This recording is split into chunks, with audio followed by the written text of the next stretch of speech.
कि ए जो है, ए के बारे में क्या बोला गया है कि 25% काम क्या बोला गया है 15 दिन में करता है। 25% का मतलब क्या होगा 1/4, 1/4 काम करने में 15 दिन, तो पूरा काम करने में से 60 दिन का समय लगेगा कि नहीं लगेगा। आगे चलते हैं। आगे बोला क्या गया है कि उसने 15 दिन काम किया, उसके बाद क्या किया बी बाकी काम करने में से 30 दिन का समय लगा।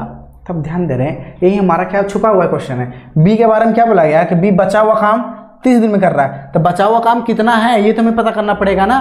तो ध्यान दे रहे हैं ए 15 दिन काम किया, तो बोल रहा है कि 15 दिन काम किया तो 25% ही कंप्लीट कर पाया, तो बचा हुआ काम कितना होगा 75% होगा कि नहीं होगा, क्योंकि एक बारे में पहले कंडीशन दे दिया गया था कि 25% काम करने में उससे 15 दिन का समय लगता है, तो 15 दिन वो काम किया मतलब 25% वो काम कर चुका है।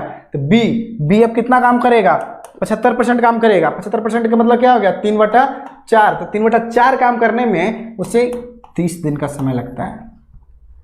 3/4 काम करने में उसे 30 दिन का समय लगता है, तो पूरा काम करने में उससे कितना समय लगेगा, क्या करेंगे काट देंगे यहाँ तो सॉल्व करेंगे, क्या आ जाएगा बी के बारे में क्या आ जाएगा बी 40 दिन में कंप्लीट करेगा। बी कितने दिन में कंप्लीट करेगा बी 40 दिन में कंप्लीट करेगा। समझ में आ रहा है बी 40 दिन में कंप्लीट करेगा। तो आगे क्या बोला गया है कि हाउ मेनी डेज ए और be working together finished 50% of the same work. अब दोनों साथ में काम करेगा तो आधा काम करने में, अब 50% मतलब आधा काम करने में उससे कितना समय लगेगा, बस यही निकालना था। निकल तो गया ए और बी, इसको सॉल्व कर लेंगे।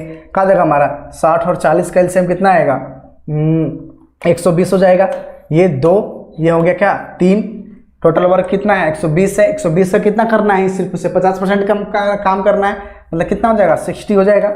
120 का 50% कितना हो जाएगा 60 हो जाएगा, तो 60 ही काम करना है ए और बी को। तो ए और बी कितना है 5 है, एक दिन में 5 काम, उसको सॉल्व कर लेंगे क्या आ जाएगा हमारा 12 हो जाएगा, जो कि ऑप्शन नंबर डी है।